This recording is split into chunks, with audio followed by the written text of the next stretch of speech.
These are the things you realize as soon as you buy a budget gaming PC. Let's get into it. Number one, it feels like the smartest decision ever. You finally did it.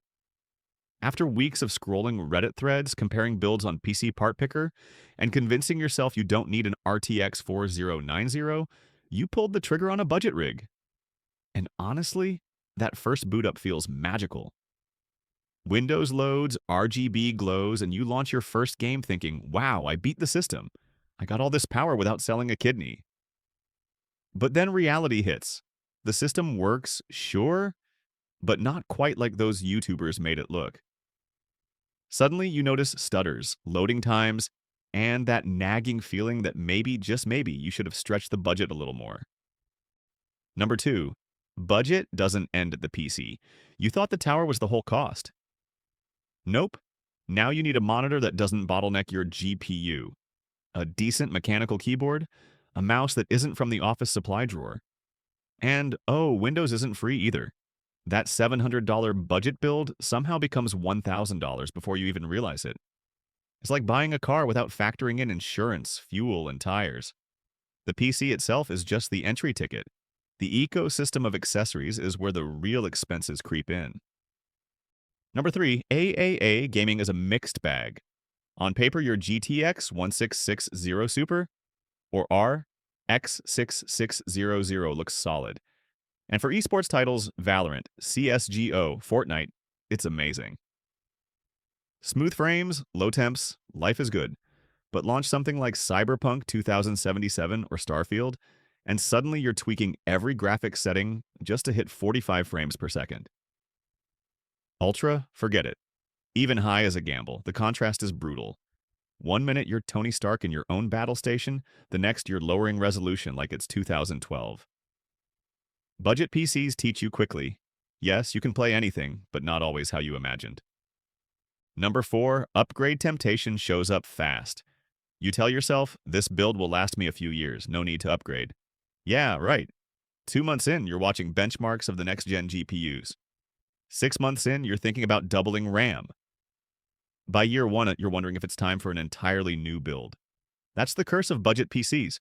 You're always one step behind, always itching for just one more upgrade. And ironically, by the time you've spent on all those upgrades, you could have just bought a mid-range beast in the first place. It's not a bug, it's a feature. Number five, cable management is humbling. Budget builds usually mean budget cases, and budget cases mean pain. No grommets, no extra space, no PSU shroud. Just you, a spaghetti mess of wires, and a side panel that refuses to close. Sure, you save $20 on the case, but you pay with your sanity.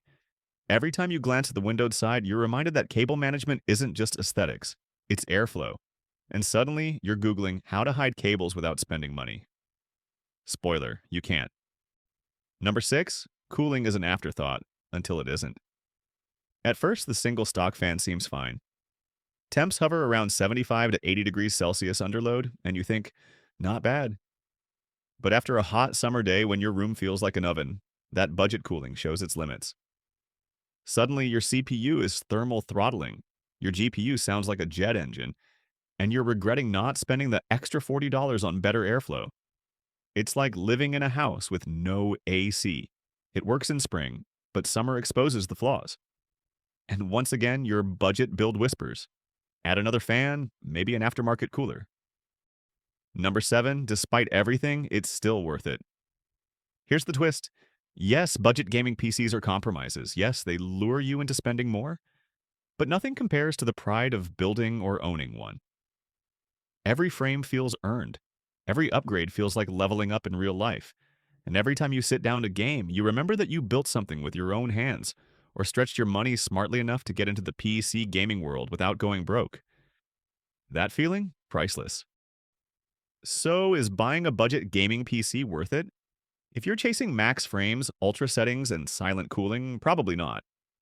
Save up for mid-range, but if you're new to PC gaming, short on cash, or just want to start a rig to play esports and dip into 8AA titles on medium settings, then yes, it's one of the best decisions you'll make. Because in the end, a budget gaming PC isn't about perfection, it's about entry. It's your ticket into the world of PC gaming, and once you're in, the journey and the upgrades never really stop. Thanks for watching.